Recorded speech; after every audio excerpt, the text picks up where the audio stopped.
All righty, I am live. Hopefully, it's working. Sorry for the delay. As usual, I'm starting usually around 5 minutes late to give everyone a chance to join and just make sure, would you rather me rush into starting the, thing, or would you rather I make sure the video and audio works ahead of time? Because there's just always weird things Windows does. But let me know if you can hear me. Um, I'm assuming you can. Like I said, I double checked everything before I started, and hopefully, um, let's see. He's fine. He's live. I hear you. And let me mute the sound so something doesn't pop up there. And then in the Discord, please let me know. Okay, you guys hear me well. All right, yeah. So actually, let me address this first. If you guys are wondering why I'm doing this from my kitchen, well, if you guys will remember, and hopefully I'm not jinxing myself right now, the last few loose ends have put me at my wit's end. I don't know why there was flickering. I tried different apps, I tried different cameras. Everything worked except literally when I went live on YouTube streams. So I'm literally using a different camera and system in my kitchen to double check that it's definitely not the camera. And as we can see, it's not the camera, is it? It looks fine. So I don't know what's going on with that, but you gotta love live streaming. And unfortunately, the way YouTube live streaming works is once you start a stream, you can't change anything. You need to put out a new link, and that screws everything. Spatulas. I have two spatulas. Jensen Wang certainly has way more spatulas than me. I guess that's what happens when you become like one of the richest people on earth. You can just buy as many spatulas as you want. Um, but anyways, this is loose ends. This is the end of month. Technically, this is end of October. Live Q&A where you guys can ask me absolutely anything about leaks I've done in the past month, anything about upcoming products. And I know it's late, but I usually like to do these when there's a lull in news and I've leaked the majority of what I have to talk about for a certain amount of time. I've got more upcoming leaks coming in the next few years. Jesus. Let me start over. I've got a lot of leaks coming even this year, so in the next couple of months. But I didn't feel like it would be a good idea to do a loose ends until I got all the Zen 4, Zen 4C, ARC pictures out. Because if you're going to ask me questions, you know, you're probably going to have a lot more questions about what I know and about upcoming products once I've actually leaked things that are that big. And even Apple entering server, which is interesting. I've gotten some pushback on that, but it's like, I don't know what to tell you guys. Apple's entering server. I don't know why people are doubting it. But yeah, so enough enough rambling. Let me write that down. And let me move forward then. Yeah, so this is loose ends, like I said. If you want to submit a question, submit it now in the live chat. I will notice tip questions better. Otherwise, I will just go through the things that are in the title of this loose ends live stream and go through patron questions, which, again, a reminder, if you support Moore's Law Z on Patreon, you got to submit questions ahead of time for free. You can ask guest questions. So don't forget that tips are definitely appreciated, and I will notice them more if you submit them. But if you support the Patreon, you can just do those. You can do all these questions I'm about to get through free, but I will answer tip questions as they pop up. And in fact, let me double check. We haven't received any. Yeah, we have not. Okay, so the first subject I want to get into then, and let me put a timestamp written down, is Alder Lake questions from patrons. So the first question comes from someone, if you can believe it, on my Patreon, who named himself Jensen Wang. He says, "Hi, Tom and YouTubers listeners. With Alder Lake, we are now on the third gen of double-digit PPC gains in a row from Intel. So performance per clock, I assume he means gains. This started with Ice Lake, which had its design completed or near completed before Zen 1 even launched, and brought a 19% average gain.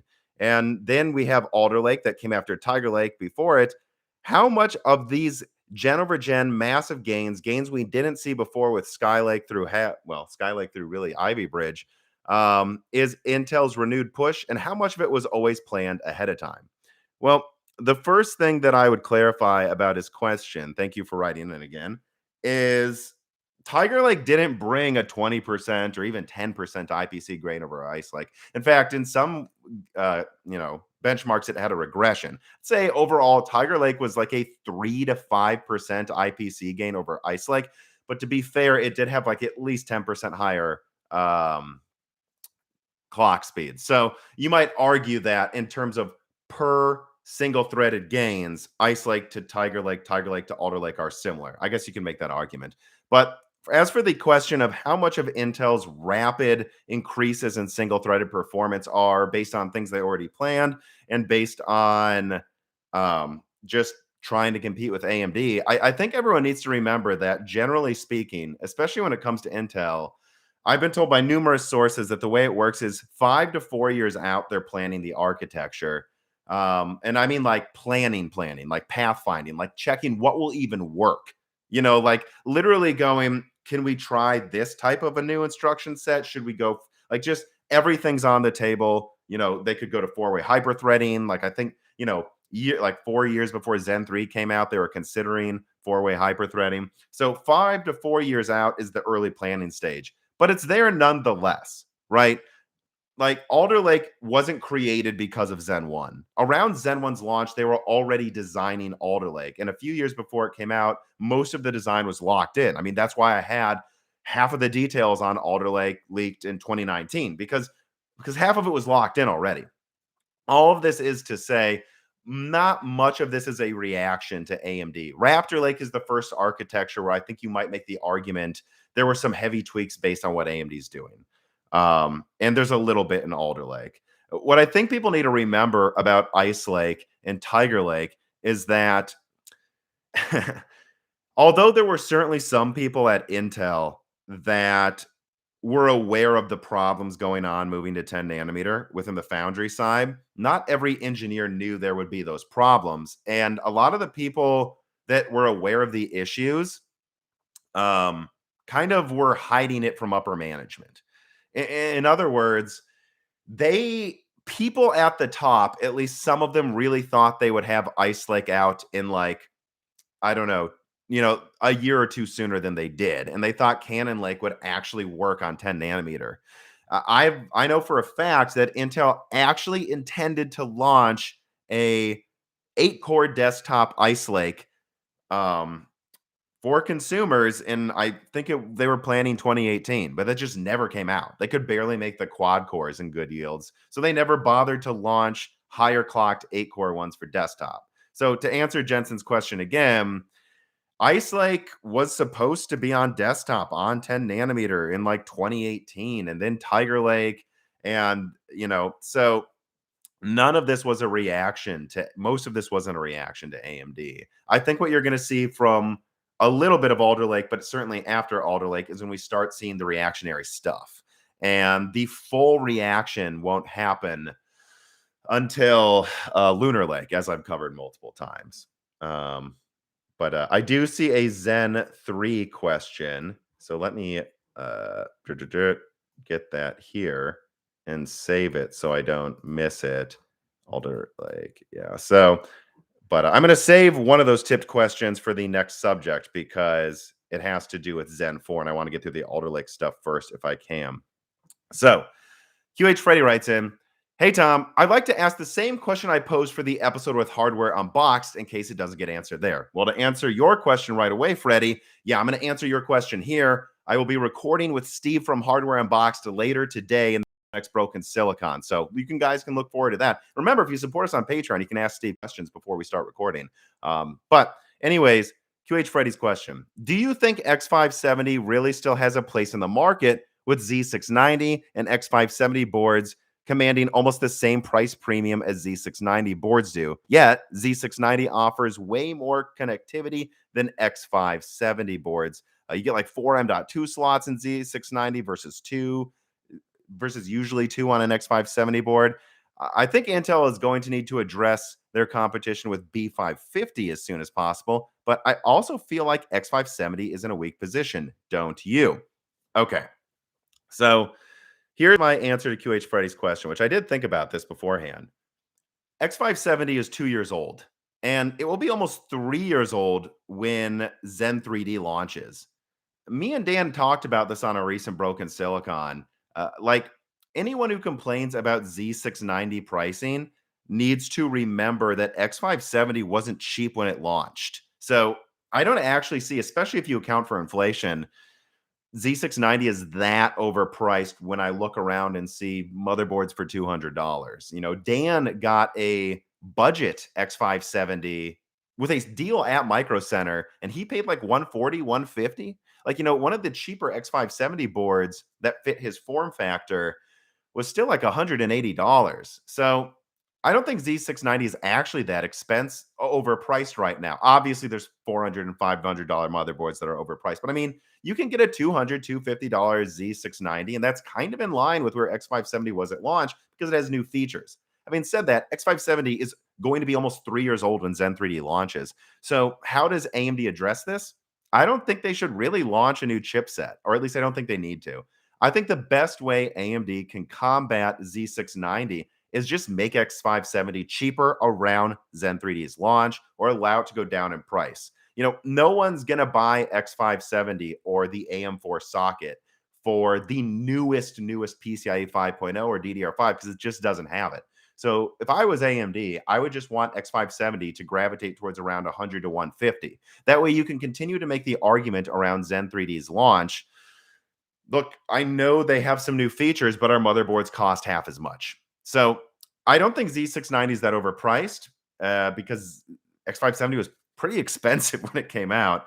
But X570 is getting old and it should be cheaper than Z690. And so if I was AMD, I would say, yeah, it's going to look pretty dumb if your high-end X570 motherboards cost close to the high-end Z690s, but around Zen 3D's launch, I bet they can make them pretty dang cheap by now. I mean, heck, they can use passive cooling now. They didn't even have that really working, and that makes it even cheaper heat sinks, not fans on the motherboard. My X570 motherboard has a fan on it, so they can make X570 cheaper now too, and that's probably what they're going to try to do around Zen 3D's launch. So let me put that down as a timestamp there. I think that was around 9 minutes. X570 pricing. Okay. Let me continue through these questions here. So I have one more Alder Lake-ish question, and then I'll get to some of these tips questions. Don't worry, I see them. B-Fish writes in, I was looking at the Alder Lake U15 leak for mobile, and it just hit me. 2 big cores and 8 little cores is the same configuration as the new M1 Pro and Max. I'm not saying that Alder Lake P is going to perform similar to Apple's new products on 5 nanometer, but do you think these will be close enough to not bottleneck 1080p performance with, say, a sub 50-watt GPU? I was skeptical at first, but I'm starting to wonder if 2 really strong Golden Cove cores might be appreciably stronger than even 4 Tiger Lake cores. Well, I wouldn't say that. But anyways, to answer your question, B-Fish, it's not going to hold back gaming at all as long as it can boost at the proper clock speeds. I mean, think about it. 2 plus 8, it's 2 Golden Cove cores with 4 threads, 2 threads per core, plus 8 cores of what is an underclocked i7 9700 in performance. I wonder if you guys can hear that train. Nothing I can do about it. So I mean, if you think about it, yeah, 2 plus 8, assuming it can maintain reasonable clock speeds, I don't think that will bottleneck sub 50-watt GPUs. I don't think that will bottleneck high-end GPUs in most games. I mean, I was just playing Battlefield 2042. I mean, I think I generally was heavily using about 8 cores. It was definitely jumping between some of the other ones on my 3950X. This is a 12 thread processor, Alder Lake P, two, or was it not Alder Lake P, Alder Lake U, or whatever it is, the 2 plus 8 configuration. So I think honestly, if you wanted to, you could do thin and light gaming notebooks that have like a 3080 max Q combined with a 15-watt CPU, and it will probably run 60 hertz more than fine. Now, 120 hertz is up for debate. A lot of that depends on how good the cooling is on a laptop and how quickly it gets saturated by heat and throttles. Because even if it doesn't throttle at first, a lot of laptops just saturate the whole thing with heat. But 2 plus 8, I think that's more than enough for high-end gaming, actually. It's 12 threads. So 12 threads, right? Is an Rocket Lake i5, 12 threads good enough? It'd be fine. All righty. Now, let me get to one of these tipped questions. I'm a little behind in the live chat, guys. Give me a break. All right. So let me put a timestamp here. Let me see. 2 plus 8 performance. We put a timestamp. Where are we at? About 15 minutes. Zen 4 and Zen 3D. Okay. So, first tipped question, Blake Lou tipped in. Thank you. He asked, "Good day, Tom. Greymon55 said AMD Strix Point uses Zen 5 in Zen 4D, or now we know it's Zen 4C, a different architecture than Zen 4C. Do you know anything about this? Is it Zen 4 plus Vcache?" Well, that's certainly interesting. I guess all I can say is no comment. And what I would preface, Blake Lou, with a lot of the Zen 5 stuff is I mean, what we're in 2021. I mean, this is basically it's 2 years away. Zen 5's 2 years away, maybe even a little more, depending on how delays go. So to double down on any exact configuration, I just wouldn't do that. You know, yeah, I wouldn't do that. I'm aware of a bunch of different things they're considering. I've even been told that Zen 5 may still just be 16 big cores for the main configuration, but it's far enough out that I think a lot of things are on the table. And I would just leave it at that. Let's not worry too much about that. What's important to know about Zen 5? In my opinion, I've kind of leaked what you need to know. It's coming out in a couple years. So it's not like it's going to be 3 years from now. It's supposedly coming out about a year after Zen 4. And it's going to, at least on big cores, brings expectedly a 30% IPC increase around there. So let's just call it 20 to 40%. It's a ways out. It's not double down. That's all you really need to know. 2 years away, as big of an increase as Zen 4 again. I think that's what you need to know, right? Everything else is going to be up to AMD. They can still make some decisions this far out. And they can still have like several designs. And then like Stu writes in from the Patreon and asks, Tom, are 3 CCD packages going to become the standard at the top mid-range when Zen 4 or 5? It seems like core counts escalating that will be the only option for AMD. I'm talking like 24 cores on Zen 4, 16 plus 16 on Zen 5, or maybe 4 CCDs for Zen 5, so like 24 plus 16. So it means 8 plus 8 plus 8 plus 16, so like 4 core chiplets. To answer your question, Stu, I actually wouldn't double down. Okay, you asked Zen 4 and 5. Those are 2 different things. Zen 4, it sounds like the main configuration may still be IO die 2-core chiplets, but then it wouldn't surprise me if there's room for like a small GPU chiplet, but you could put that on the IO die as well. That's what I would do. Or an accelerator thing for Zen 5. As of now, it seems like the main layout for Zen 4 is kind of similar actually to Zen 3, but that's just one of the layouts. They've got several options on the table. Generally speaking, I actually don't see why AMD needs more than 2 core chiplets. By that, I mean an IO die, 1 chiplet space for cores, whether big or little, another chiplet space for cores, whether big or little, and then maybe I would add a slot for accelerators. But this is a consumer platform. I don't think we need, what did you say, 24 plus 16? I don't know that we need like 32 big cores or 24 big cores on consumer. I just don't see that as necessary even 2 years from now. Games don't, who knows? Maybe game engines will get better in the next 3 years, and all of a sudden having a Threadripper actually doubles your frame rate. That'd be really cool, wouldn't it? But I don't think that's what's going to happen. So from my perspective, for the time being, I don't see why they need more than 2 core chiplets, but maybe adding a tiny slot for an accelerator or a GPU. Even then, you could probably just put a GPU chiplet in instead of a core chiplet. So I don't actually see that happening right now. I know they played around with that idea with Zen 4, but at this moment, it seems like that model's pretty much entirely off the table now. So I wouldn't bet on it. Hope that answers your question, Stu. Let me make sure I don't miss any of these. How many Zen 4 questions do I have? Okay, so I do see a ARC question. I'm going to save that one for when I get to ARC questions.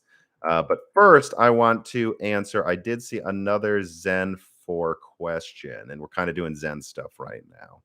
Okay, so Canon Twist gives a tip. He says, do you think AMD's claims of plus 15% FPS on average with Zen 3D are legit? Hardware Unboxed showed in Alder Lake review some games are still GPU bound, thus negating CPU IPC differences. Will Zen 3D surpass Alder Lake in gaming? Well, you really asked three different things there, Canon Twist. So let's go step by step, right? You said in the Alder Lake review, Hardware Unboxed showed that some games are still GPU bound. Frankly, all of them almost seem to be negating IPC. Well, that doesn't mean the IPC increase isn't there, right? It doesn't. It just means the games we have now, it doesn't really matter what you have if it's a newer CPU. So let's put that aside. Now, do I believe AMD's Zen 3D claims are legit? Yeah. Why wouldn't I? I'm sorry. I think you'd have to be an Intel fanboy to not at least mostly believe them. Now, you don't want to take anything they say on blind faith, and you definitely want to wait for third-party reviews. But what AMD said they would do with Zen 1, they did it, and more. What AMD said they do with Zen Plus, they did it. What AMD said they do with Zen 3, they definitely did it. So why we would doubt what they can do with Zen 3D, I don't know. And if you look at AMD's own benchmarks that they showed, the limited ones they've released for Zen 3D, testing, some games only got like a 5% IPC, or should I say a 5% performance increase per clock going from Zen 3 to Zen 3D. Some games got a 30%. On average, they said around 10 or 15%. What I expect from Zen 3D is honestly kind of similar what we saw with what we saw going from Zen 2 to Zen 3. Some games, Zen 2 to Zen 3, it was only like a 10% difference. Same with Zen Plus to Zen 2. But then there were some games where Zen 3 was like over 30% better. And there were some non-gaming applications where Zen 3 was like 50% better. I saw them show that on some Epic benchmarks with Milan. So that's what I would say. Expect Zen 3D to be 10 to 20% better than Zen 3. But there will be games where it's 30%. There will also be games where it's like 5%. And that's kind of what we've seen from Alder Lake. So the final question you asked, Canon Twist, will Zen 3D surpass Alder Lake in gaming? Honestly, it's hard for me to say because it doesn't even seem like Alder Lake's being utilized completely. And you still see things like it performing worse than Windows 10 on like Shadow of the Tomb Raider, I think it was, and some weird teething pains. So as much as I kind of expect Zen 3D to be a consistent at least 10% boost, and most people would say add 10%, that beats Alder Lake, it's hard to say if games will even utilize it. And it's hard to say if Alder Lake will mature in a quarter, right? Maybe Alder Lake, through more and more Windows updates, and will actually gain 5 or 10% on average till then. Zen 3D is going to be competitive with Alder Lake. Let's just put it that way. Right now, Alder Lake's ahead in some things, but it's not by a mile. So if we add 15% to Zen 3D, I would just say Zen 3D is going to be competitive. It'll lose at some things, win at others, but in the top end, it's going to use less energy. That's how I would think about it. Sorry for the cough, guys. Me keep scrolling down. Christopher Mullins gave me a tip. No question, it seems. Thank you, I guess. And then let me do a couple more Alder Lake questions before I get to that ARC one. I did see the tipped ARC question. I will get to it, friends. All right, iMac writes in from Patreon. Alder Lake is exciting from a tech standpoint, but how much do CPU launches matter for most games over the next couple of years? A 5600X can already do 120 plus FPS gaming, and basically is around current gen console performance. So yeah, he's basically, I'm just going to skip ahead here. Seeing more powerful CPU launches is fun, but does the extra performance really matter to gamers? No. Most of the time it doesn't. If you're doing esports gaming and you want the best of the best, or you're an enthusiast, that's why you're probably buying Alder Lake, because it's a hobby, because you want the best, because Alder Lake is kind of the best option in the mid-range enthusiast build segment right now. And like an i5 versus 5800X, it's like that's why you get Alder Lake. But if you look at the benchmarks, the difference in most games between Zen Plus and Alder Lake are not like 10%. I think game engines need to catch up with how powerful CPUs are. CPUs in the past 4 years have innovated more than they did the previous decade. It's going to take time for software to catch up with that. So to answer your question, if it's just for gaming, there's really no reason to go above an i5 12600K, or last year a 5800X. That's why AMD charged a weird amount of money for the 5800X, because AMD knew the 5800X is where you stop if all you care about is gaming and you want ludicrous performance. The 5900X will not beat it, really. Like, it has 8 cores.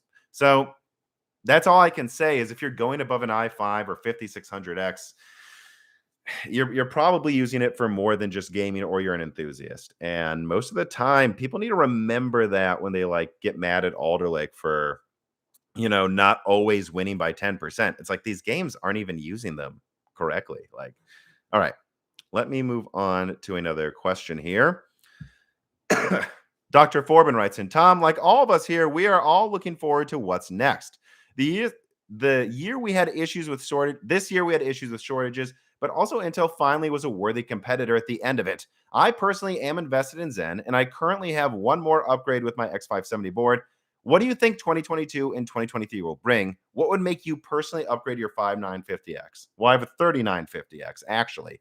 And I think if Zen 3D is aggressively priced, I'll probably get it because I can sell my old 3950X and, well, Zen 3 to Zen 3D.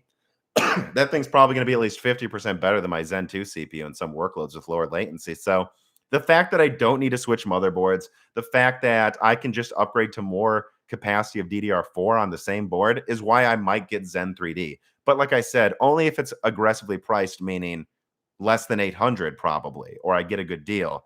Like, I'm not going to get it if it's $1,000 because frankly, like I just finished saying, I'm not going to notice the extra performance. I got the 3950X because I wanted great gaming performance and I needed to be able to multitask, like render, edit, make a thumbnail while video is rendering if time is of the essence, which it often is. And the 3950X allows me to do 3 things at once and have those 3 things be intensive tasks without the CPU getting bogged down like above 90% usage. It usually like never gets much above 75%. And that's what I wanted. I paid to have the extra gas in the tank. So it never like, yeah, like again, like if I'm editing something and like have a game in the background or working on a thumbnail and editing something or like doing Photoshop at the same time I do, a render.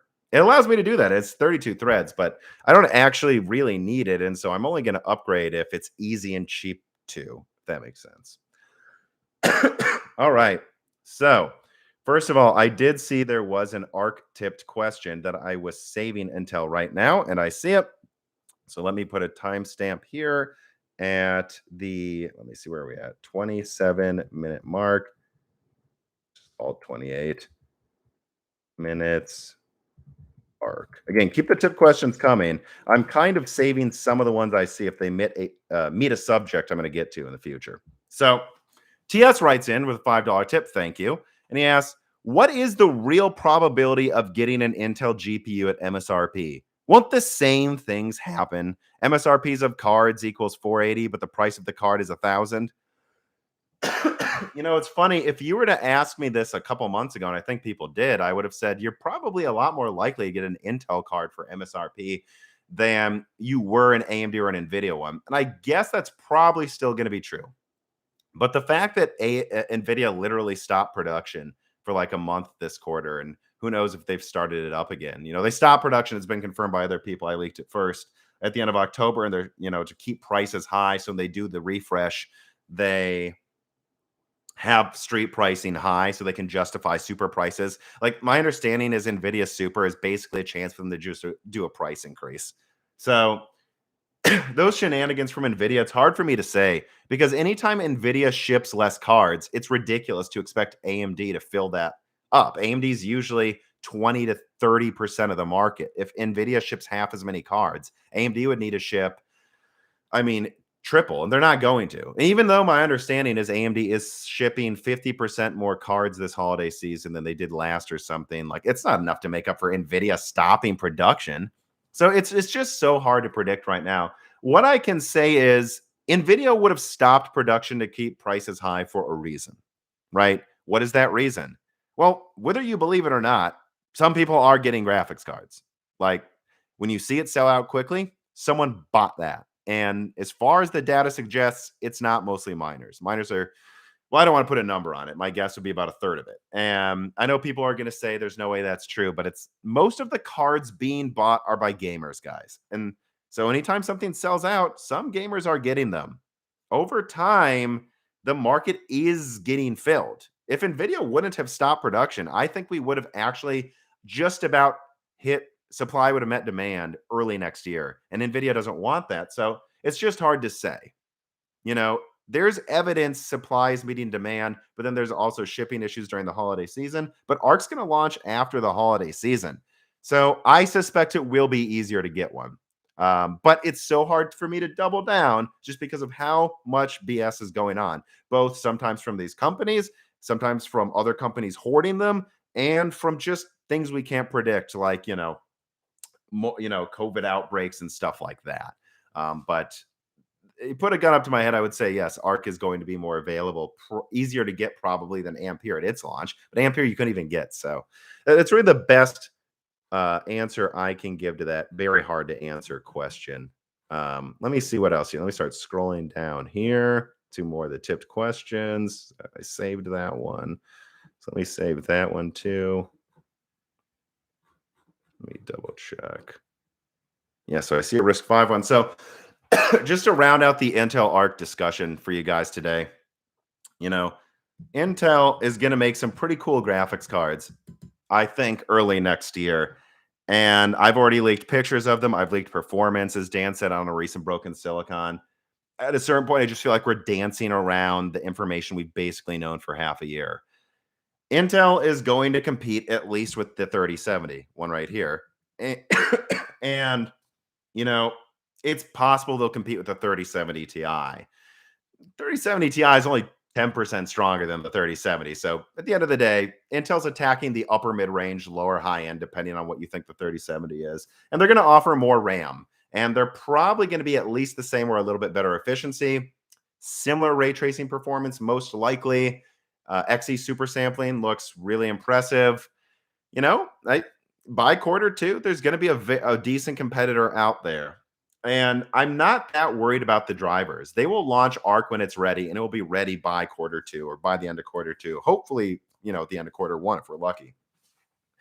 Some products will launch in quarter one, like laptop. But I'm not that worried about the drivers. I just they'll work. They'll launch it with working drivers. They know they have to work. The only thing I'd worry about the drivers is if you look at Radeon Radeon Catalyst. Think of how many years AMD's had to organize their menu and layout. Even I don't really think it's perfect. I certainly think Nvidia could optimize their layout way better as someone who uses Nvidia right now. That's the only thing I'd really worry about with Intel's drivers. Not so much the stability. I would guess they'll have that ironed out by the time desktop launches. I'm more worried if I go into Intel driver menus and then I'm like, where's the thing to add a custom resolution for my monitor? Where's this? Where's that? That's the only thing I'd worry about. But again, I'm just giving you guys an idea of what could go wrong. I have no evidence it will. I'm told it might actually have very powerful overclocking features built in that you don't need to download a third-party tool for. That's really cool. So that's all I really have to say about Intel Arc in this video, unless you ask more tipped questions about it, because I think we basically know what we're getting, and I'm excited. Then let me move forward here. All right, let me get to a tipped question just to make sure I don't miss all of these. So let me put a timestamp at 34. RISC-V. So Ken060693 writes in, what do you know about Intel's flirtation with RISC-V? Is Horse Creek a major shift? Is Royal Core a plan to make x86 compete with ARM or switch to RISC? Again, the Royal Core program was about evolving Intel into the new architecture, moving past Core. And a lot of that may entail dropping some x86 compatibility. We'll see, though. That's really all I can say about that. It's really meant to evolve x86. It doesn't sound like they're dropping it. So take that to interpret however you want. And just remember, this thing is at least 3 years away. Okay. So with that in mind, then, that's how they plan to compete, is by making x86 as efficient as ARM or RISC-V. That's for now what Intel's goal is, I think, and or I'm told. So I think all these other flirtations, as you call them, with RISC-V and ARM are common sense projects because why not? Why not learn it? Why not make a couple products on it when you're a company this big to make sure if you need to pivot to using RISC-V as your major and one of your major architectures instead of x86 that you can do that. But for now, I think AMD is much more likely to just go with a bunch of ARM stuff than Intel. I think Intel wants to make x86 unquestionably as good. And that's really all I can say about that, Ken. Thank you for your question. Let me keep moving. Benjamin Cannon, a question here, just dropping some cough drops. Yeah, I did get sick about a month ago, and I was fine within a week. It's just, I tell you, once I turned to like 26, 27, which I'm older than that now, I just swear, if I get any cold or anything, any flu, anything, I just cough for a few weeks a little bit, and it's annoying. I don't know when that started happening or exactly, but tell you when you get older and then you get sick, just things affect you differently, and it is a drag. So I'm fine, but yeah, I'm coughing. And unfortunately, Gerard isn't here to edit this because it's a live stream. Jay Brinks 18 tipped in. He says, "What will be the performance of the Zen 4 iGPUs? Will they be good enough?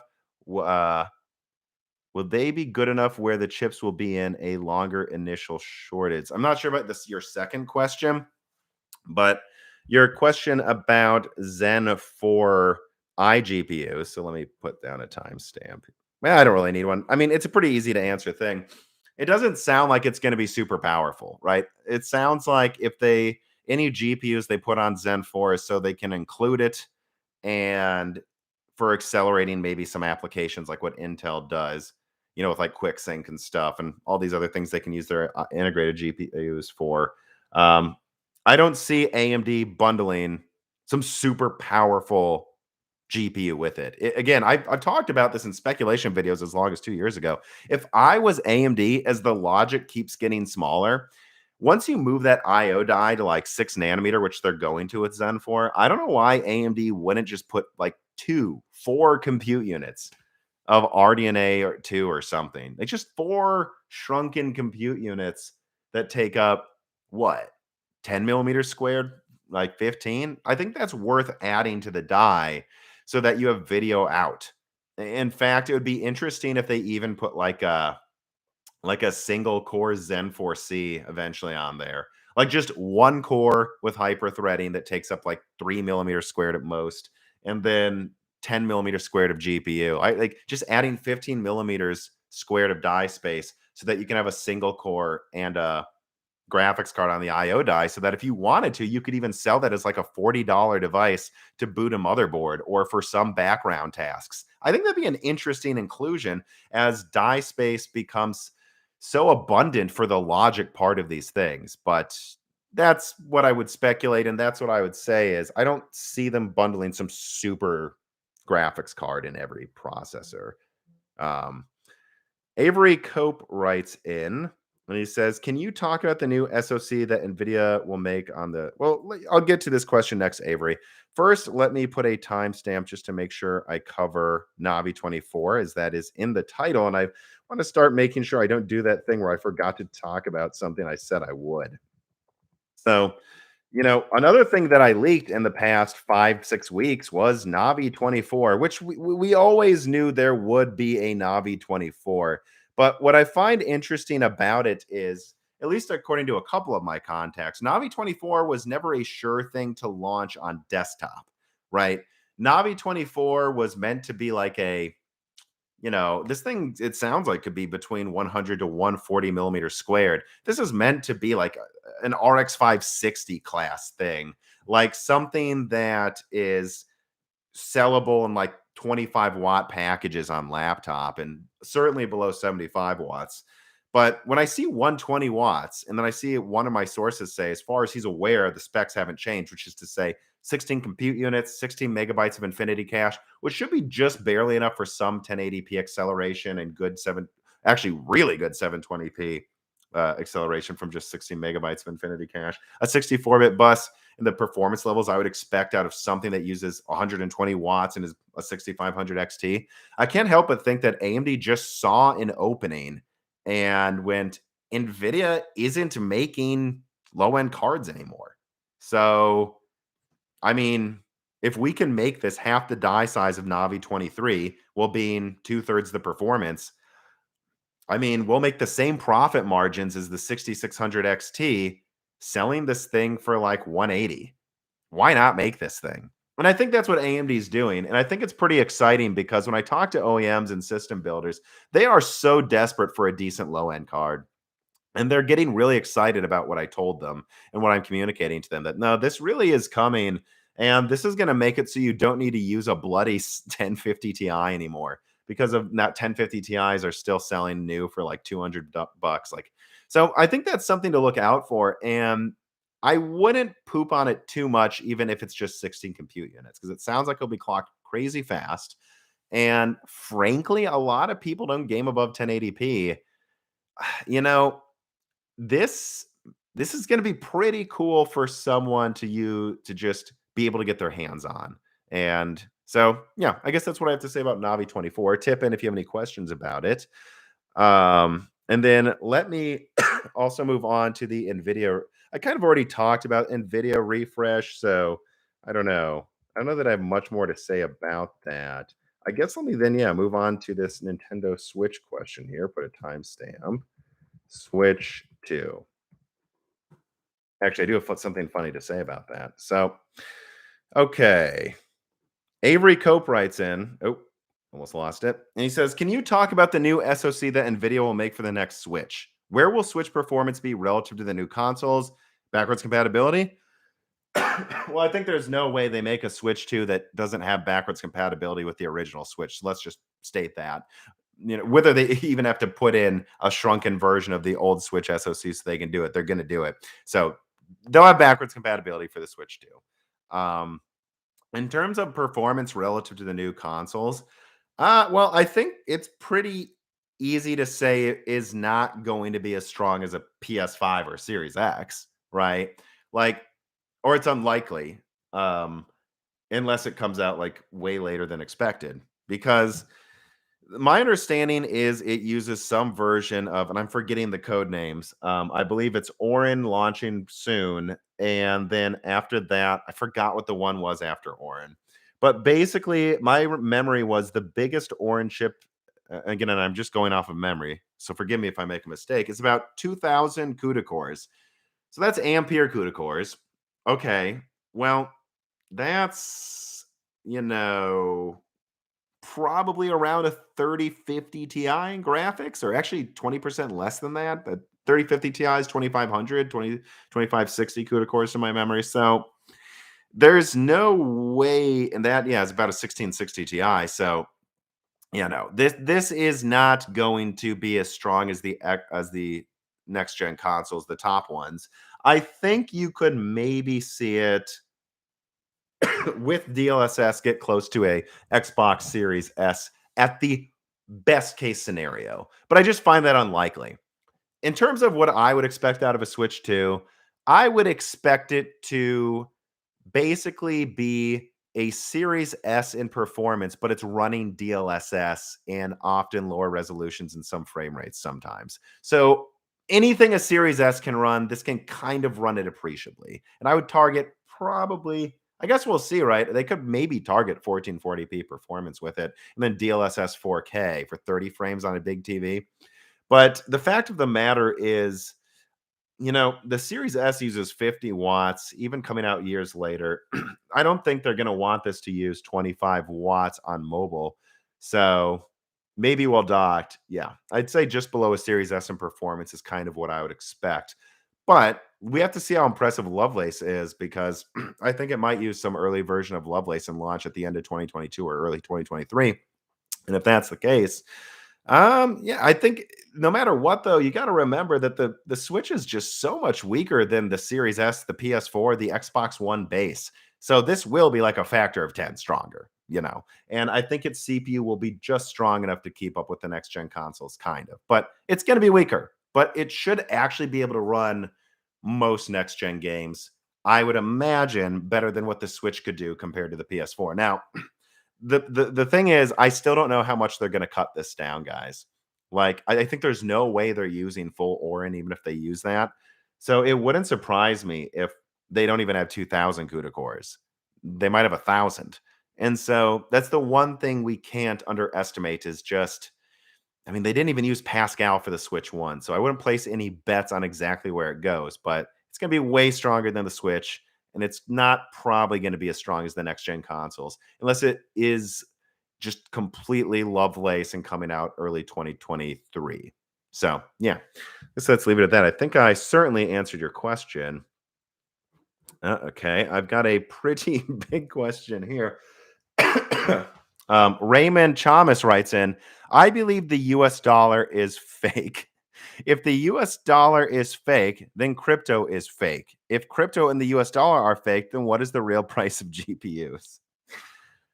Whatever people will pay for them in terms of anything. If overnight, one of my sponsors, I'll just plug them shamelessly, is Bite Ramen. If all of a sudden Nvidia only accepted 1,000 packets of ramen and everyone agreed to pay that, that is what it would cost.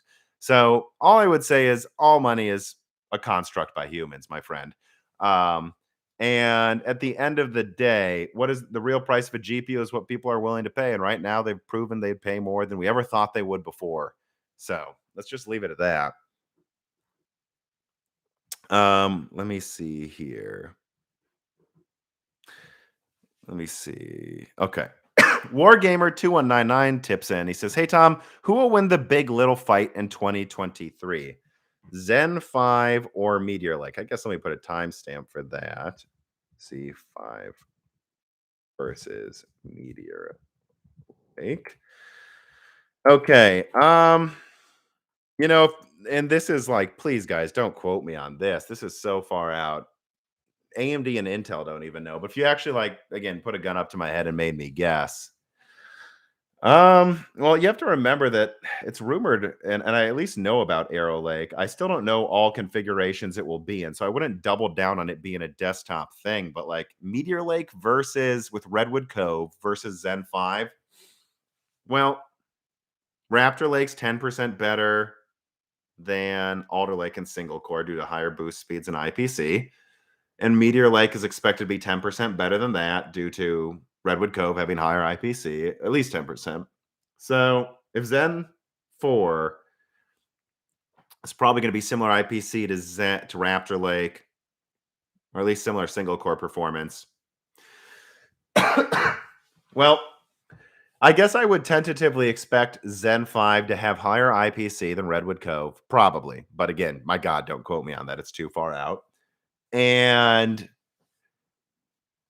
it's hard to say. Frankly, I think Meteor Lake may even mostly be like the laptop version of Redwood Cove, if not Arrow Lake. Is again, I think they're going to be competitive. I guess I kind of expect Zen 5 to win overall, but Meteor Lake will have some accelerator tricks up its sleeve. So will Zen 5, but I suspect Meteor Lake will have more. I would tentatively expect Meteor Lake to win or be competitive in whatever AMD has in mobile. And in desktop, I would expect AMD to win. Probably. That's my guess, though. And it's just too early to say for sure. But I think all of these companies are going to be very competitive for the next few years. So I'm excited about that. Let me see here. This is a similar vein of conversation. Terminal Junkie writes in, thank you for the tip. What are your thoughts on Intel's purchase of Centaur for $125 million?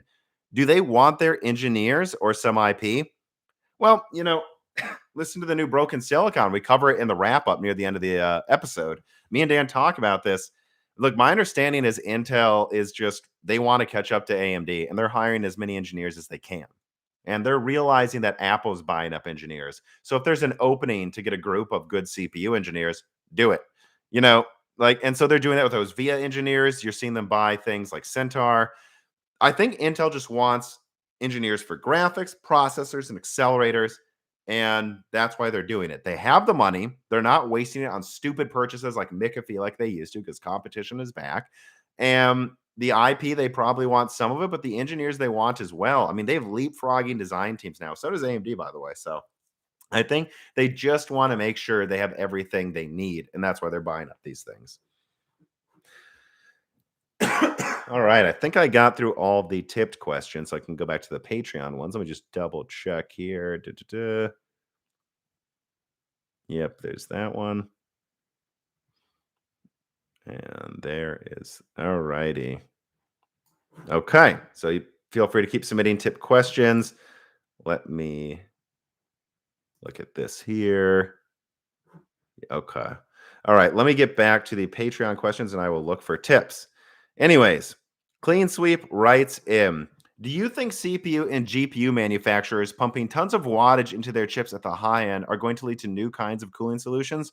Are we just going to have to find a way to fit a 360 millimeter squared all in one and or those giant thermosiphon things into our PCs if we want anything stronger than a Ryzen 5 7 and i5 i7 whatever core counts as a mid-range GPU? Right. So let me put down a timestamp for this one for sure. Um, Power usage. So here is what I think. I think in the high end, we're just going to see increases in power usage, whether CPU or GPU. And I think that's just unavoidable because these companies do what the market tells them to do. The market has told AMD, Intel, and Nvidia that they will pay twice as much for 10% more performance if you can pretend it's the strongest card, right? Which I even have my problems with that because, for example, the 2080 Ti wasn't the strongest card. Actually, the Titan RTX wasn't. Titan Volta was. Or I'm sorry. Yeah, wait. Let me go back. Yeah, I got ahead of myself. Yeah, the Titans weren't the strongest cards. There were Quadros that were stronger, and eventually the Titan RTX was. And people were like, I got the 2080 Ti because I want the strongest. We didn't get the strongest. The Titan is stronger. And a lot of people bought the Titans. So there's been years where NVIDIA can't keep Titans in stock. So my answer is pretty simple.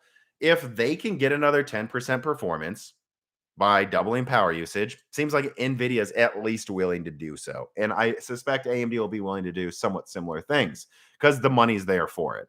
So I think at the ultra high end, we're just going to need to get used to ridiculous power usage. But at the same time, look around. Power supplies are so much better than they used to be. Like 80 plus gold is standard now, basically. And like budget power supplies of silver usually. And 80 plus platinum and titanium are becoming reasonably priced. And in fact, I expect a power supply pricing crash to happen next year. So look out for that. That's only going to aid your ability to power Lovelace or RDNA 3. So in the highest end, yeah, I think power usage is going to go up. And the high end, I think it'll go up some, but I don't think it's going to go up by as much as you'd think. I think you're going to see this situation where like a 4080 is 350 watts or something and a 4090 is 500. But then the 4070 is still 250, 300 or less. A power usage people can accept. And so for the mid range, I don't think they need any new crazy power. What do I want to say? Heat dissipation technologies. I think a lot of the mid range is becoming almost as expensive as the high end, and these companies can then afford to put really good coolers. If the 7700 XT, like the RDNA 3 replacement to the 6700 XT, let's say it costs $550. Well, that is what high-end pricing used to be. They can afford to put really, really good coolers, the best materials for heat sinks on there if they want to. So I think the mid-range is fine, and they will always target a power usage that's reasonable there. But I think in the high end, it's going to get really high, and I think we will see innovations in cooling. I think we will. I think we will see innovations in phase change cooling and stuff that happen soon. Because again, where there's money to be made, there's a way, and they will innovate new kinds of cooling. And like even this laptop I'm using for this live stream here uses a vapor chamber and a whole copper heat sink. And the reason HP went with this for the NV15 is they said, hey, if we spend $20 more on cooling, we can make our 6-core i7 perform like Dell's 8-core in their XPS. That's literally what HP said. And benchmarks showed that's true. So if you can spend $20 to make a 6-core in a laptop perform like an 8-core in a thermally throttling version, it's probably cheaper to just put a good heatsink on there, isn't it? So even in the PS5 launch edition used liquid metal or something for the thermal paste, which they've now phased out again. But I mean, I think, yeah, you think you're already seeing it in consoles and laptops and And in mid-range GPUs, they're going to get the cooling designs and materials that only high-end cards got before. And high-end cards are going to get new kinds of cooling eventually, or at least CPUs will. So I think that answers that question, though. And then Otiv Kurtz writes in: Are Intel and AMD canceling included stock coolers? A few months ago, WCCF Tech had a leak that showed Intel's Laminar series of stock coolers for Alder Lake mainstream. But would you happen to know whether or not they are still planning to launch with those? Mm, I can't say that I followed this closely. It rings a bell. I swear I've talked to someone at Intel months ago about their stock coolers getting better. But outside of that, I don't remember enough to speak with too much confidence because I don't want to get something wrong that I might misremember. I would expect these companies to still put stock coolers, and it wouldn't surprise me if Intel's got better because of competition from AMD finally in the low end. But in the high end, I'm going to be honest. You guys can sue me if you want to. I don't think you need to include coolers on processors that cost $500 or more. I just wouldn't. Like, there's no processor I'm getting for over 500 where I don't either already have a cooler because I'm an enthusiast or I wouldn't buy one. I'd rather they just save the money. Honestly, it is kind of just e-waste at a certain point. I'm not using the cooler. Now, below like $300, including a cooler is very nice. Having said that, though, if you guys look around for, I think $6, I recently got a cooler on Amazon that's better than Intel stock cooler. $6.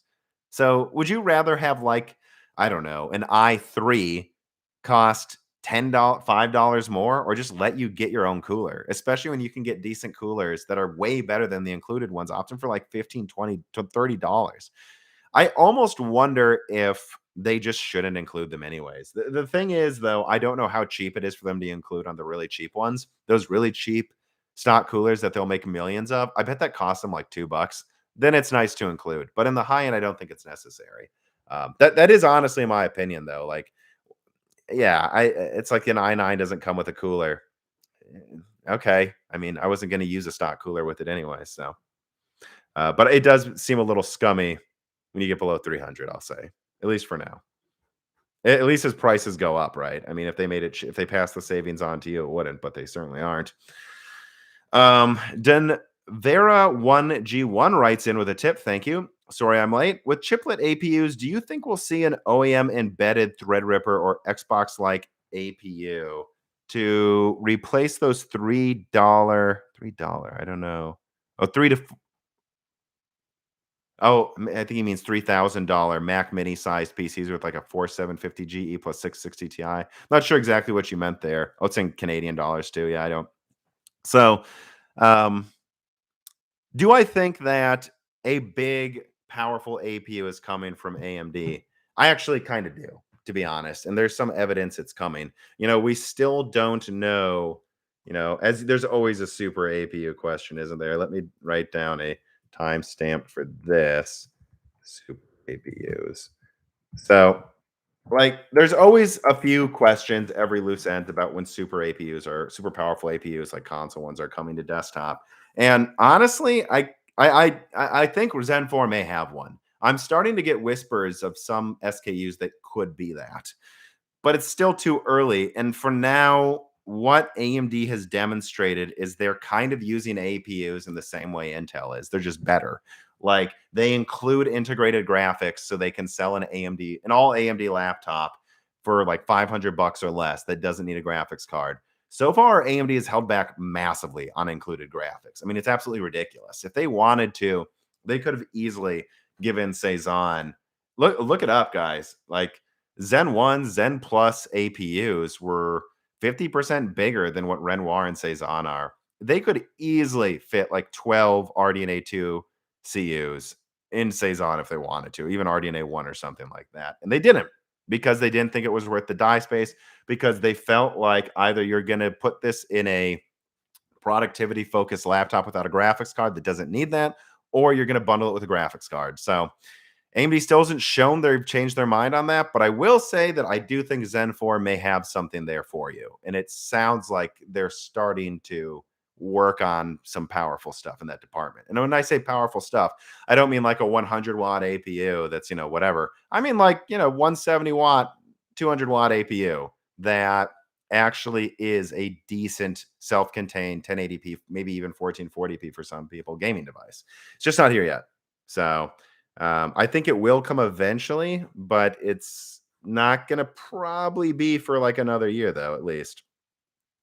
Um, Alex writes in from the Patreon. He says, "Hi, Tom. I watched a video from Low Spec Gamer, and he derided people like Linus for calling lower spec cards e-waste. It was the GTX 1650, I believe. Because in some countries, even low spec cards are like what you would see as high end prices there. You often say that SSDs are becoming the standard for games, and I have an SSD for games I play often. It made me think of those countries where fast SSDs may still be at a premium." Okay, I see why you brought up the Linus thing. I recently brought an 8 terabyte HDD for 120 quid. I'm a bit of a hoarder. Slower internet leaves me happier to download a bunch of games and leave them on my drive. Do you truly believe hard drives should be retired from gamer PCs? And do you think the day could come when games refuse to load if they see an HDD? Well, I've talked about this in detail. It's coming. There's going to be AAA games that won't even run on a hard drive, or if they do, they don't really run.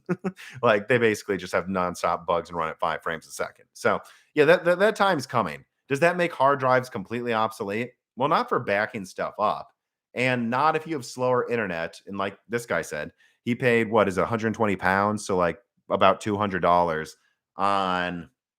He paid so you like paid like $200 to have 8 terabytes of storage. And I studied in England for a bit. The internet there, at least where I usually wasn't as fast as what I find in mainland Europe. So I can see why it might be worth $200 to get 8 terabytes of storage, have all of your games on it, and then not have to re-download them. I think hard drives will still be useful for that. They'll still be useful for backing stuff up. The only thing I'm gonna say is this: think about how long it will take to move a game, though, from a hard drive to an SSD, right? Like Gen 4 SSDs are going to like 7 gigabytes a second. Hard drives move data at like 50 to 100 megabytes right now. So think about that. If it's a 100 gigabyte game, it's going to take a while to even move the game from your hard drive to your SSD. In fact, I'm really not kidding now. Half the time it takes less time for me to just download the game new than to bother backing it up. I'm really not kidding with like fiber internet. It's faster to download the game than to move it from a hard drive. So I do think for the overwhelming majority of people, hard drives will just become obsolete. At least it's not going to be this thing that makes sense for everybody. And for me, I've kind of phased them out. I use hard drives for backing up data. Sure. But besides backing up data I don't access a lot, an SSD per gigabyte is often not even twice as much, or unless it's like a specific super high capacity one. Like it's not. It's like I'd rather just have files move faster, even sometimes, and take up less space and use less energy and be silent. So and not have that issue where if you drop a hard drive, like you know, you can mess with the files on it. The SSDs are kind of more durable in that sense. So I do think the hard drives are just going to continue to be less and less necessary and desired by people, but they're not going away. At least it doesn't seem like they are yet. I don't think we're quite to that inflection point where we have like EMC or whatever it's called, like EEMC or something storage that's just cheaper than per gigabyte than the hard drive itself and faster. It doesn't seem like we're quite there. Hard drives keep getting into multi terabytes. So yeah, I think they're going to continue to be used as long as they can offer crazy file size.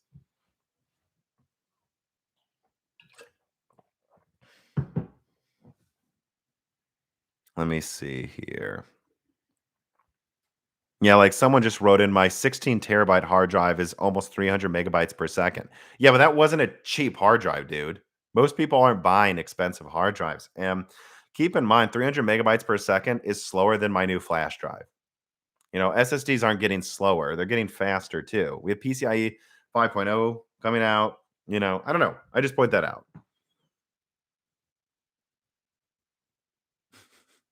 All right, let me see. Let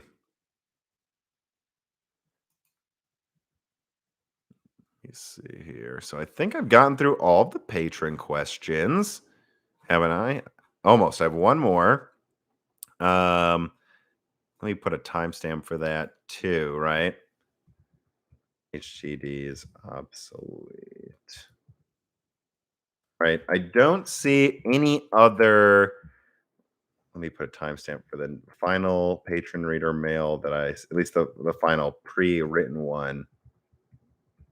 Okay. I'll check I didn't miss any tips, questions. Yeah, I think I got through all of them. Okay. First of all, remember to hit the like button. I have one more Patreon reader mail before I check if anyone else has tipped again. Let me move this over so I can read it.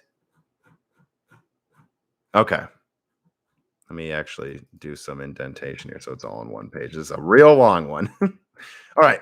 Remember, hit the like button, everybody. I think we have almost 1,000 people watching, so hopefully we can get to at least 1,000 likes, you'd hope. Let me see here. Right. Valko Malev writes in and he says, Tom, are you okay in terms of money? I'm trying to support you to the best of my abilities by subscribing to the Patreon at a higher tier, watching ads, and sharing your content from time to time. But still, I've noticed that the ads keep increasing and your Patreon is still sitting above 1,000.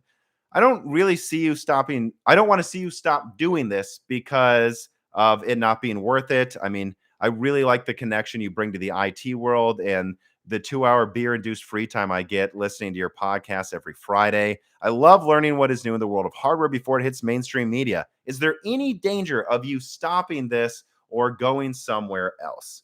So thank you for your thoughtful question, Valko. But let me be very clear to everyone. I'm fine, right? And thank you to everyone who supports this channel. Don't give any more than you can easily afford or feel it's worth it.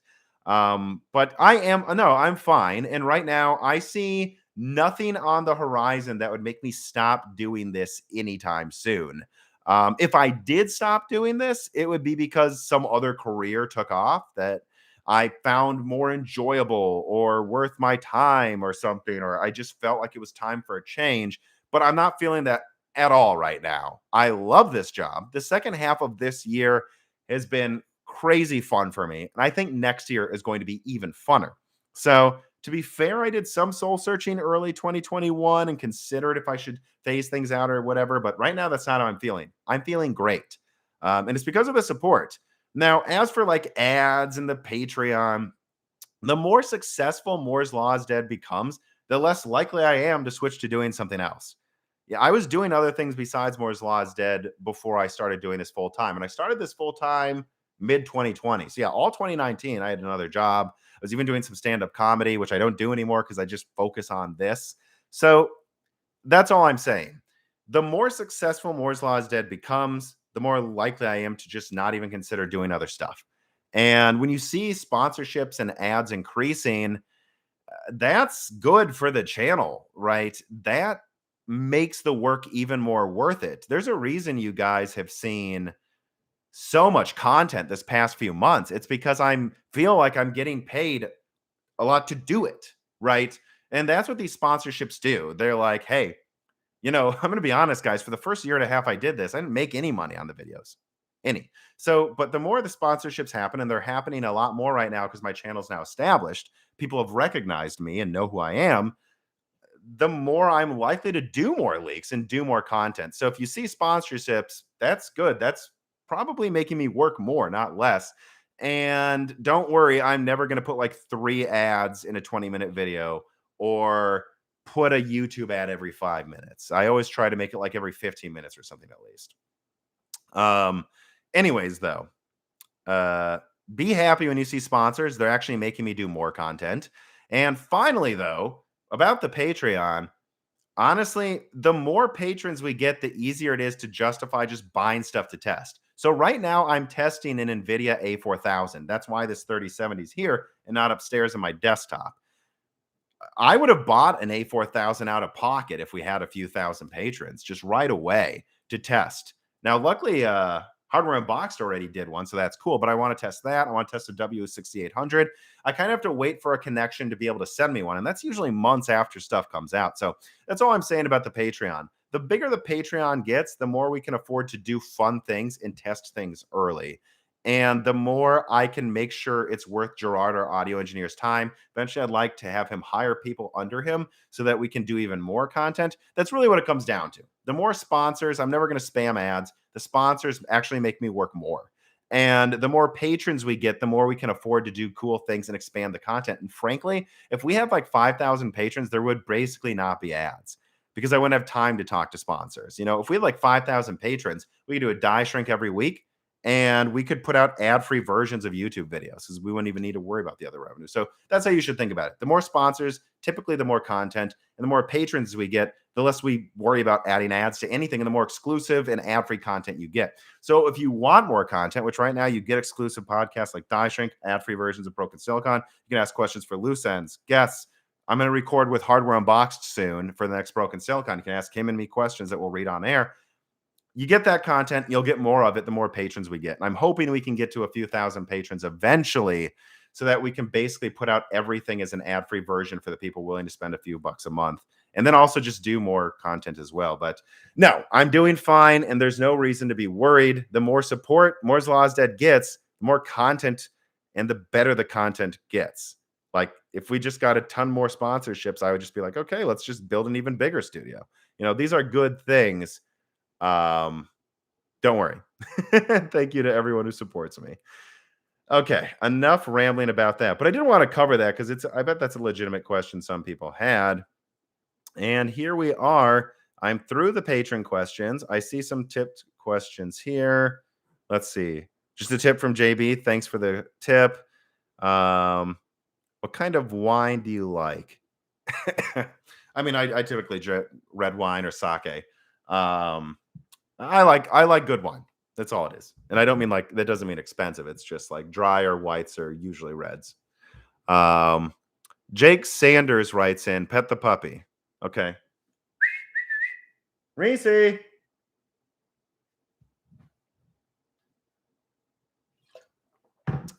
Reese, come on. She's getting very lazy during the day, I swear. Here, puppy head. Up, up. Up, up. There she is. Thank you for the tip. Ryan Dan writes in, do you have access to Final Absolution there in Tennessee? Not really, no, unfortunately. You're good. Good job. Go.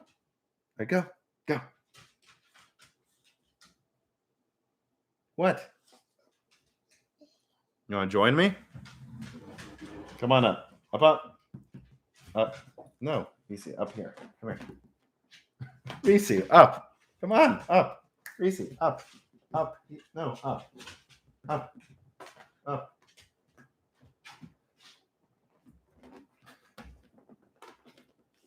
What's your problem?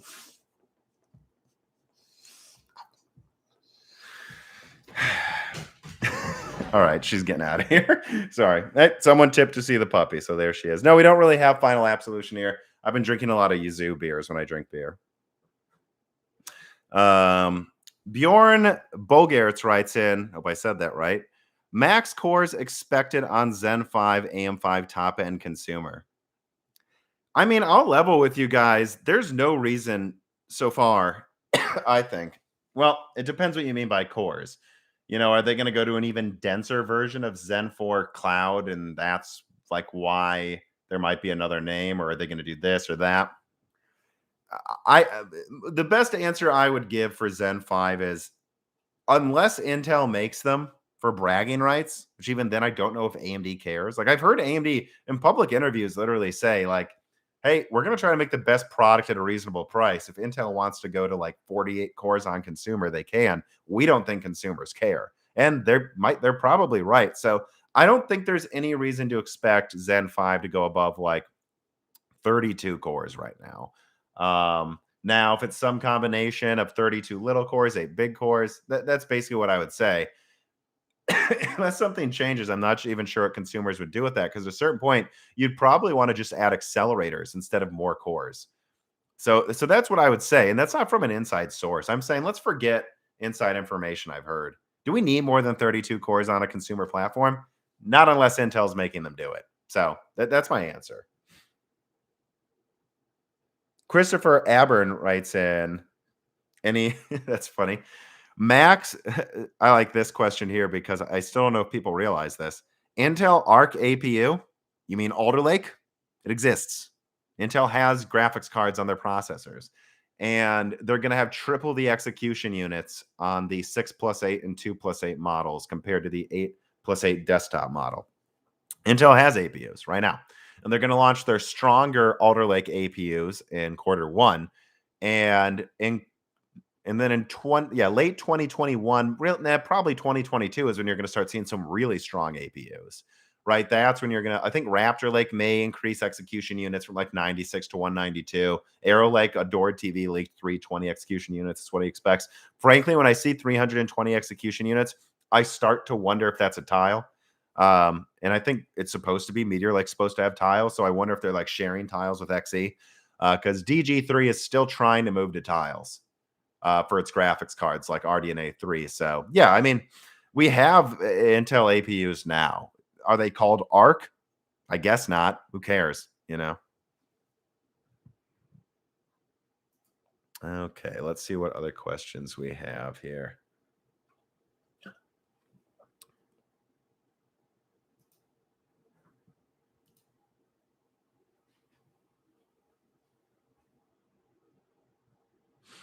All right, let me see. All right, so now let me put this on 2 screens so I can see both the Discord questions from patrons who support Moore's Law is Dead, and I can see the live chat. So I'm just going to go back and forth with the questions I want to answer. So if you're a patron right now on the Discord in the after video chat, type your questions now and I might get to them. And then in the live chat, I will just look for tipped questions. Any news on RDNA 2 refresh? I mean, nothing besides what's already been said. What is there to say? In fact, let me put another question. Stamp here. Use and 117. All righty. I'm seeing people typing.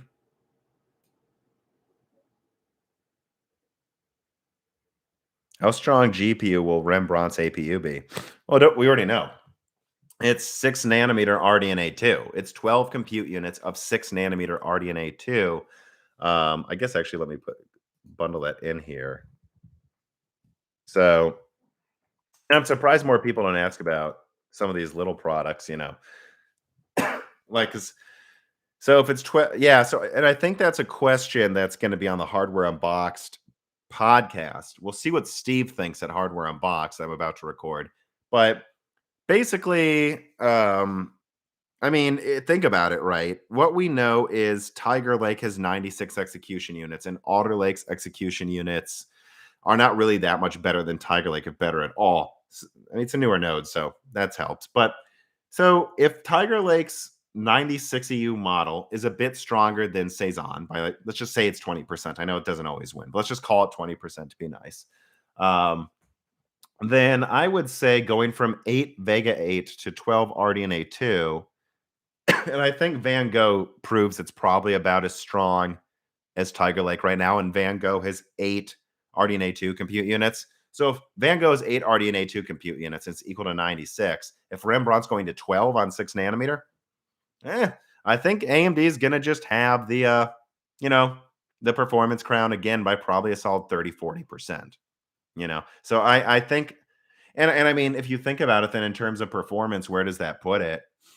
What isn't Tiger Lake and MX 350 almost, and the 450 depending on the power usages?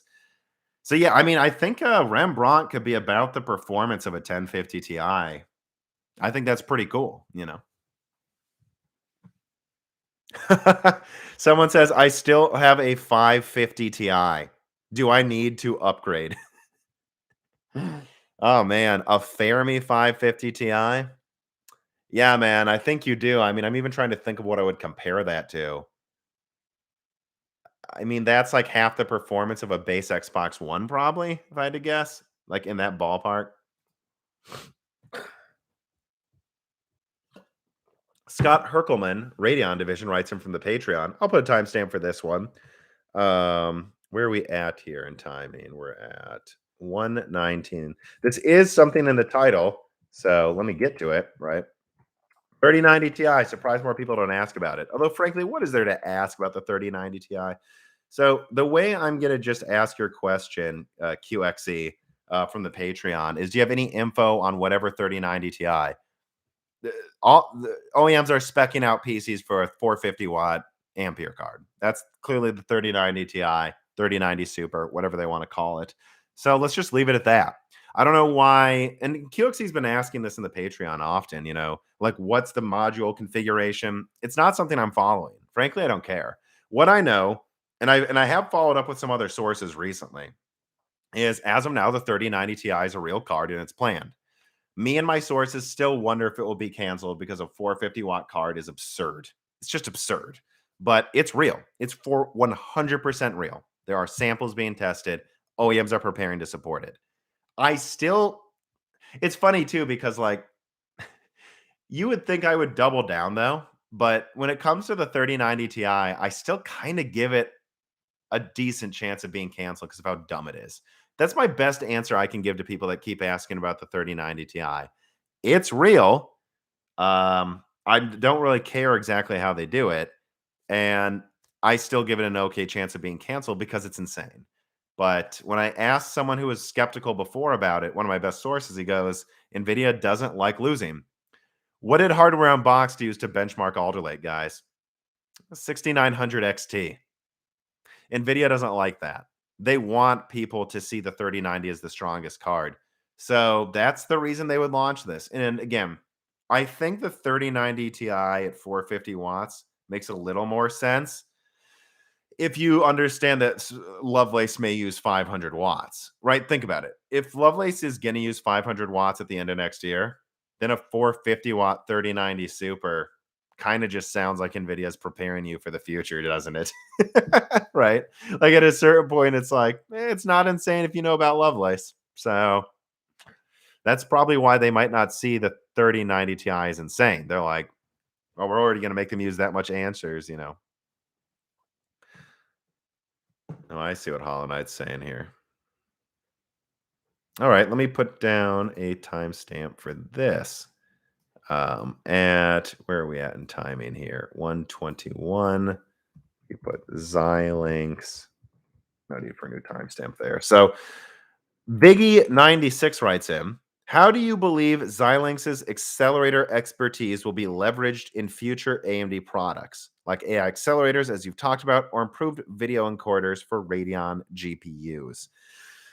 Um, Honestly, I think Xilinx's expertise is probably going to apply to all types of accelerators and encoders and stuff. And I'm not going to speculate on specific ones. I think the reason AMD buys Xilinx is for two reasons. One, they're just a fantastic company. And I don't say this because like I've followed them closely my whole life or something. I'm saying I've asked people and they're like, oh, Xilinx is great. They know what they're doing. They execute on time. And so I think AMD would want them for that stuff anyways. AMD is getting bigger. They have money now. If Intel's buying up people at VIA or Centaur, AMD should be buying up as many people as they can to accelerate what they're doing. It's for that. And I also am told Xilinx has one of the best TSMC design teams. You have to remember that there is a hard design team at these companies that then takes the architecture and works with TSMC to make sure it works on their new node. Apparently, Xilinx is one of the best people at doing that. So, or has a team that's one of the best teams at doing that, I should say. So, if you're AMD, you're, as far as we can tell, going to use TSMC for forever, then having the best TSMC design team seems like a good idea, doesn't it? So that's half of the reason they're buying Xilinx. In fact, I think it might be the main reason. But yes, they will probably also use them for other stuff. All right. Let me see here. Any other questions here of interest? And then JX20 writes in, yeah, let me put that here. Accelerators. Future accelerators is another good one, kind of in the same vein, isn't it? Alrighty. So JX20 writes in from the Patreon.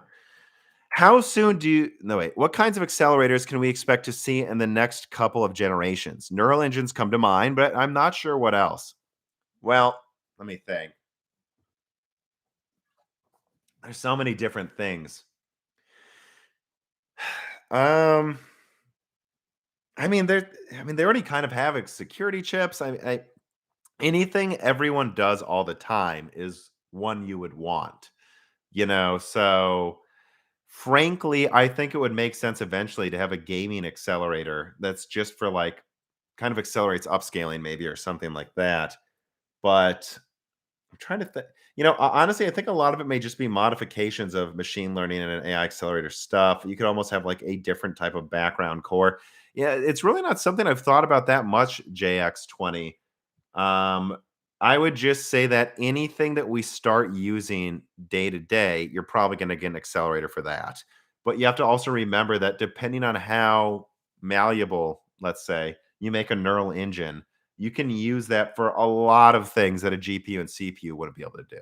So,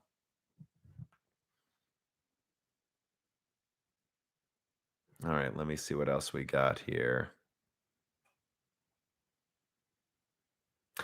Do you think water cooling will become a necessity? This is from Ike's for next gen CPUs, Intel pulling 400 watts and GPUs from Nvidia. Um, I think you're going to see AMD use water cooling a lot for their GPUs. Nvidia seems hell bent on not using liquid cooling though. If they have a 500-watt GPU, I'm not sure how they do that, but you can bet they're working on some other innovative cooling types. So I think we're going to see more and more liquid cooling in graphics cards. But I also think we're going to see the emergence of just entirely different designs. That's probably what's required at a certain point. Hmm. There's a good tipped question. Thank you, Zach Miklas. I love that because it's a different one. All right, where are we here? We are at 126. And this is something a lot of people have been talking about lately. 1 year of PS5 and Xbox, which I haven't seen any PS5 and Xbox questions so far. Remember, I'm willing to humor those too. Sorry for coughing again. So, yeah, Zach Miklas asks, "What's your thoughts on the first year of the PS5 and Xbox Series X/S? Did anything impress you?" So, it's been a year of next gen consoles. I mean, here's how I would put it. I've seen a lot of people argue about if they're required or if you need them. And all I can say is that you don't need anything. And I have been using the PS5 far more than I use the PS4. And I know a lot of people just using a PS5 or Xbox Series X a lot more than they did their last gen consoles. Many people using them fairly often with their PC. And it's because they just work. I think the 60 hertz SSD additions to these consoles it has been so much more important than anyone expected before it came out, right? Like, think about it. Like, I think everyone was there were so many 30 frames per second defenders last gen. Like, oh, we really don't need 60 hertz for certain types of games. The fact is, 60 hertz has become standard. 120 hertz is in some next gen games. And once you get to 60 hertz, once you get all games dynamically with a resolution between 1440p and 4K and instant load times, it's just so easy to use. And so all I can say 1 year of these consoles are it's just way better than last gen. And you can argue over which exclusives are enough, if they're enough, which ones are good. But it's like, who cares? They work so much better. You know, it's just so easy now to just boot up a console and play quickly. And like you have quick resume and quick load time. It's the ease of use factor is crazy. And so that's all I can say is there's a reason they're selling so well. All right, let me see here. No other tipped. Thanks you for that question, Zach. Okay, so no other tipped questions. Um,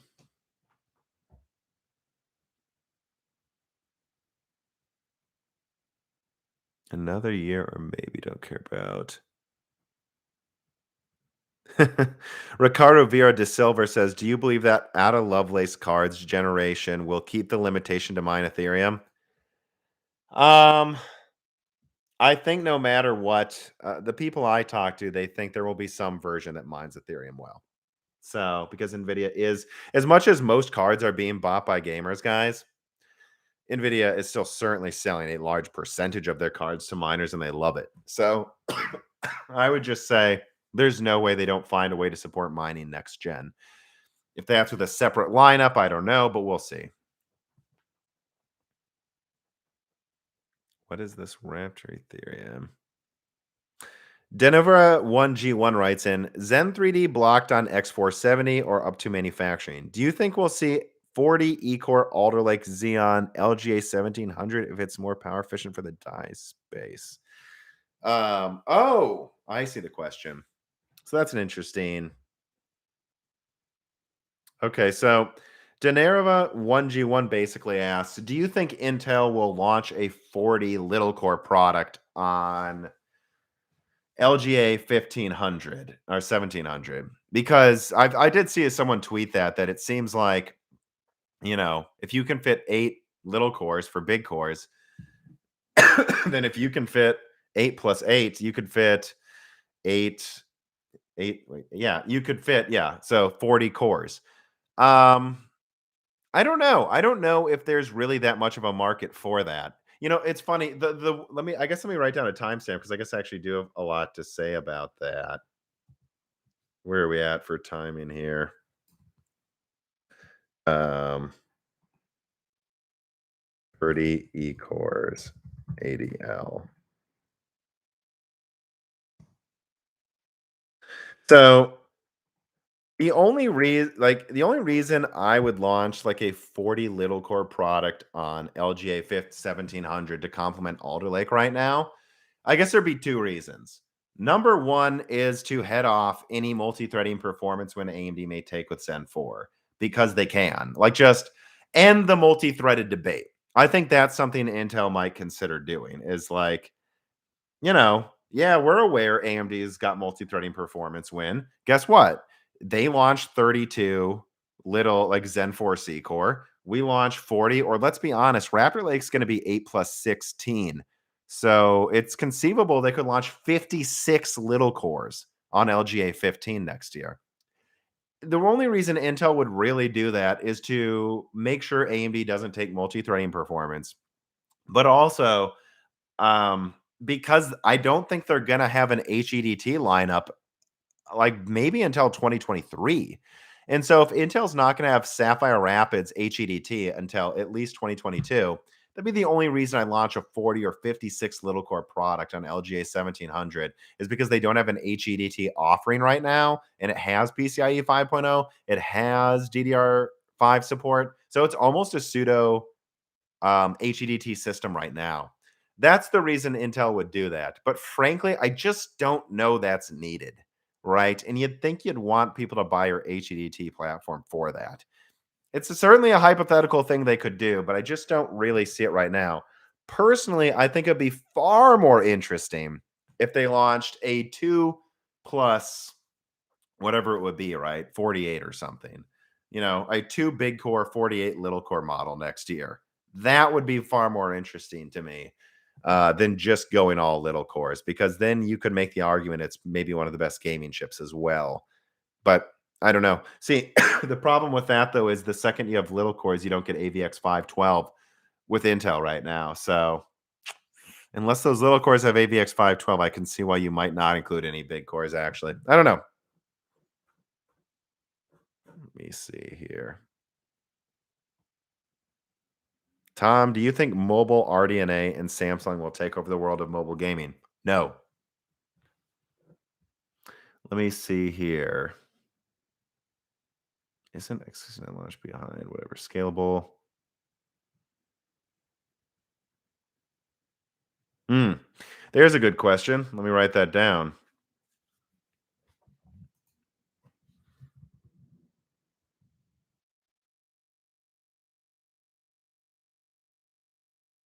And did we move last time? Should I just use the same?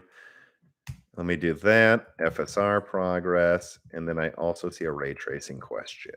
All right. So who asked that? Anakaze writes in from the Patreon. And this person asks, any information on FSR progress? Well, one thing I will say is I've heard a whisper that Nvidia, if you can believe it, may be working on something with FSR.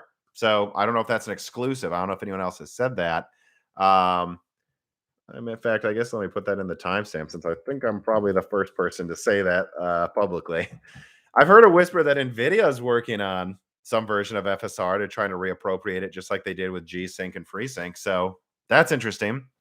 In terms of what AMD is working on, I don't know that I have that many updates, except that AMD is going to continue to work on FSR. And that I think it's going to be a key strategy of RDNA 3 that they're going to want to make it as good or better than DLSS. You know, it's funny. I was playing Battlefield 2042 earlier, and yeah, DLSS works really well in that game. And it worked really well in Metro Exodus. It works really well in a lot of things. Like DLSS is a thing. It really is. And I didn't have any issues with it. It allows my 3070 to run it in 4K at performance mode. It's certainly better than the dynamic resolution, which in Battlefield 2042, I tell you, the dynamic resolution looks like shit. I don't know what they're doing with that. They need to update that. But yeah, I mean, I think AMD is going to want to continue to improve FSR. And if they can find a way to have some hardware accelerated leverage in RDNA 3 that's easy to implement in the architecture, they will. Um, which to the people that doubt that, that's what XE super sampling does. XE super sampling is going to work on basically everything, but Intel has a way to accelerate it further with their architecture. I think that's what AMD's goal with FSR is going to be. But I don't have any specifics besides that. And yeah, from what I've heard, Nvidia may be working on an FSR competitor or just some kind of, I don't know, Nvidia enhanced FSR so they can put that on a box and try to make FSR sound like one of their technologies. You can certainly quote me on saying that's a whisper, but don't quote me on the details because it's still early. Obviously, if I knew everything about what Nvidia is doing with their FSR thing, I'd have done a leak already. So there'll be more about that in the coming months. Um, Roy Lindsay writes in, when will full ray tracing be standard? I mean, it's funny, Battlefield 2042, which I played earlier today, finally, when the servers were back up, they use it for like ambient occlusion. New Call of Duties use ray tracing for the shadows. I really think ray tracing is going to be used for limited sets of types of reflections, shadows, ambient occlusion. I don't think full ray tracing's here anytime soon for most games because it's just not efficient, guys. Rasterization looks really good. Pre-baked lighting looks really good. I think you can see some indie games use it in simpler games, but I think that's what you're going to see. I really don't see full ray tracing as standard for at least 4 or 5 years. And that then we can let's talk about it in 2 years because it's just not happening now. I think what you're going to see is ray tracing be less of a nuisance. There's a lot of games they added ray tracing to or just ruined the lighting. I think ray tracing will be less of a nuisance, more of an enhancement, but again, just kind of a checkbox for an extra feature for the next couple of years, and then we can assess if we think it's going to be full tracing anytime soon. Because I just don't think it is going to be.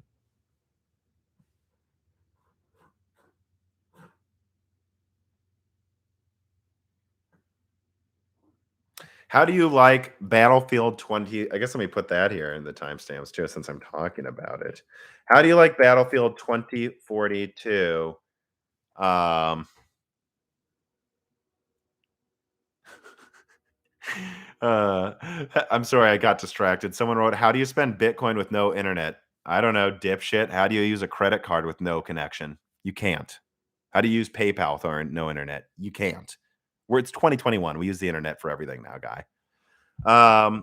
Like, let me move back to this though. Sorry, that got me.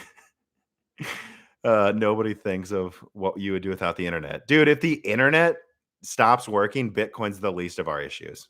Like, because something catastrophic has happened. There's been like an EMP attack or a meteor hit the earth. I'm not worried about Bitcoin. once the once the cannibals attack, Bitcoin isn't my concern. Neither is gold, by the way. Gold won't be useful either. Anyways, though, back on subject, what do I think about Battlefield 2042? Well, I, I barely played it, man. Like the servers went down. I decided to pay a little extra last minute for EA Pro or whatever so I can play it early. Um, just because I'm using it to test the A4000 and I want to use it to test the W6800 before the official launch date, which so far the A4000 and the 3070 run it pretty damn well if you know the right settings. I'm basically playing it like 4K high 90 hertz ish with DLSS on, but I can't tell the difference between, the DLSS still looks pretty good in this game, so it's not like a bad thing anymore. Um, so I'm pretty happy with performance overall, considering how good it looks. But outside of that, I don't have a lot to say. I've just scratched the surface on playing. Um, it's so I guess here's what I think about Battlefield 2042. It's really fun.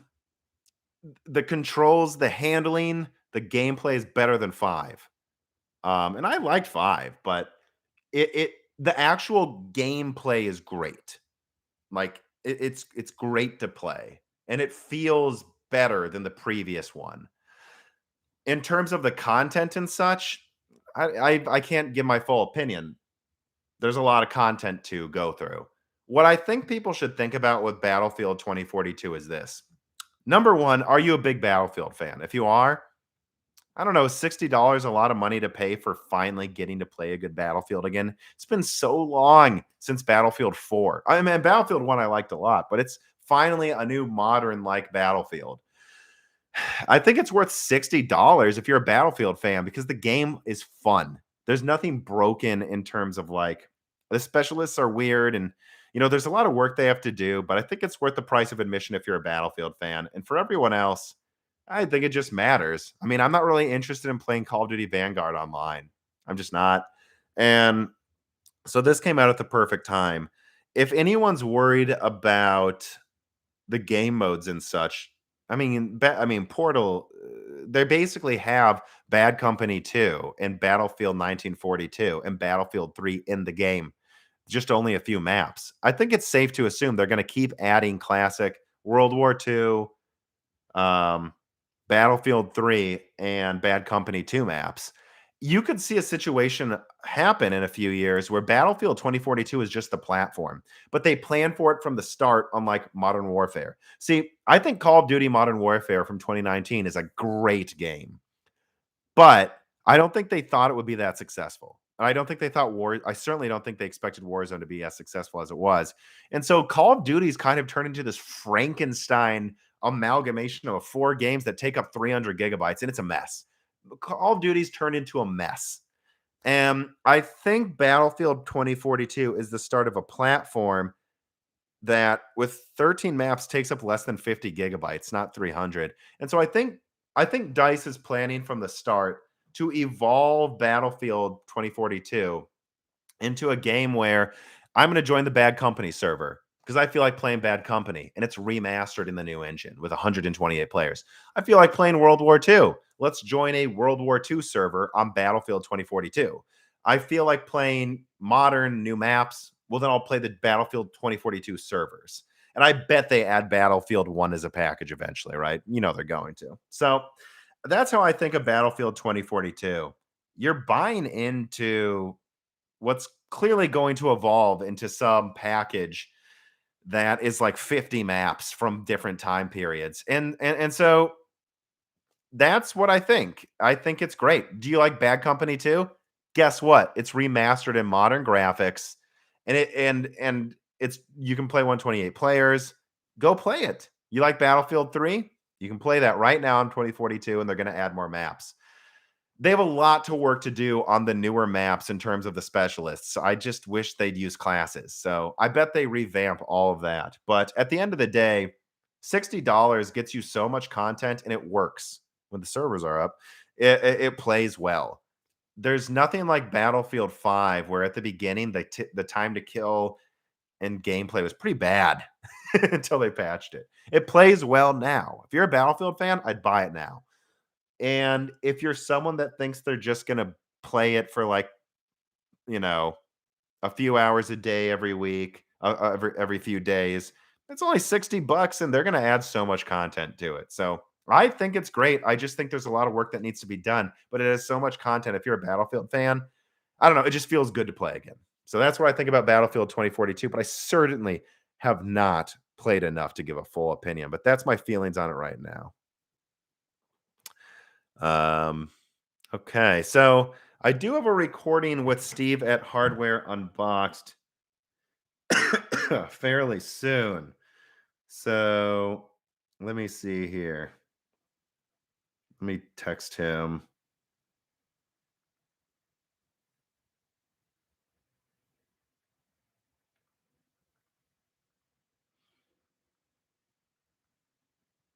I'm just talking to Steve.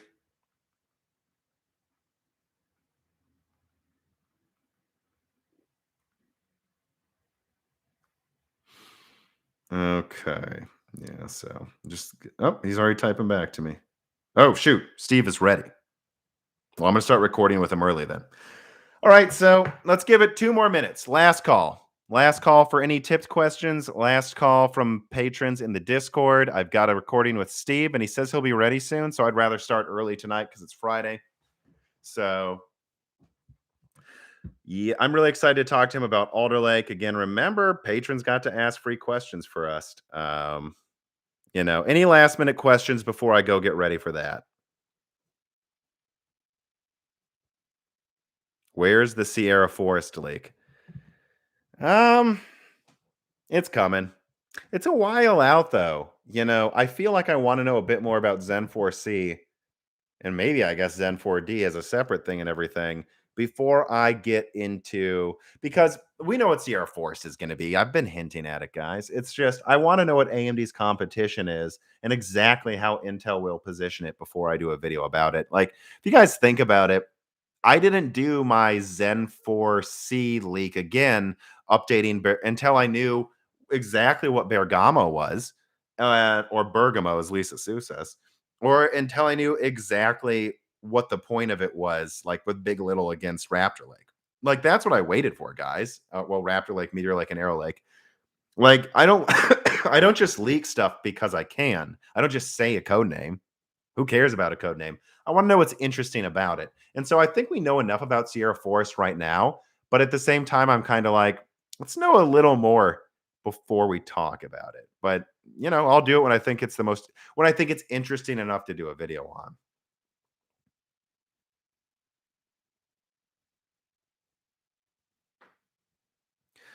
QH Freddy asked, Tom, you said X570 boards should just get price cuts. Do you think that mobile vendors should try and release more X570S boards, which are more competitive with Z690 and connectivity?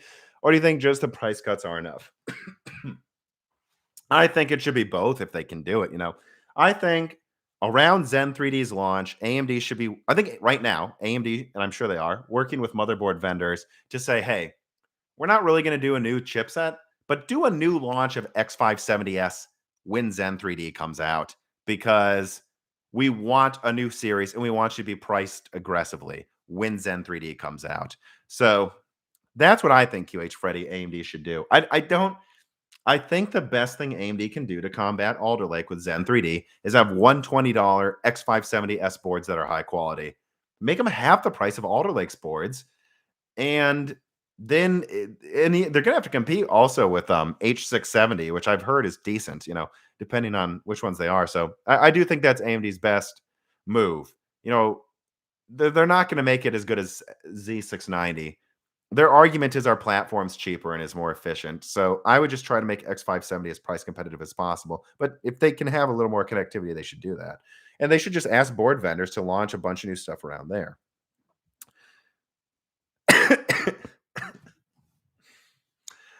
Someone asks, hope you are going to ask Steve why is a shameless Intel shell for testing with DDR5 and Windows 11.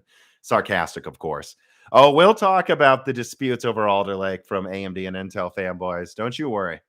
But on that note, I'm not seeing any other tipped questions. I do thank the people who tipped and didn't ask a question. I do thank everyone for watching. I think this went well. And as far as I can tell, there's been none of that flickering. So I told you guys, it's not the camera. It's not.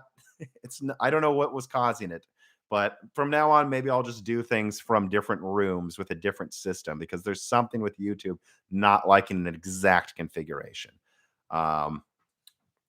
When do I replace? Lebo King Kilo writes in, when do I replace 3950X with a Vega 56? Well, I think your CPU is not the thing holding you back. I think you get a better graphics card when you can get one for a reasonable price, Lebo King. But that's going to be the last question. I do need to go record with Steve at Hardware Unboxed. Again, remember, you could have asked us questions for free that we read aloud on Broken Silicon. You'll get that interview with Hardware Unboxed early and ad-free. If you're a $4 patron, you get Die Shrink. Support us on Patreon. That's really where I'd like most of the growth and revenue to be, because that will make us focus on ad-free content. But thanks for watching, guys. Share it, like it, and have a good weekend, everybody. Thank you for the support overall.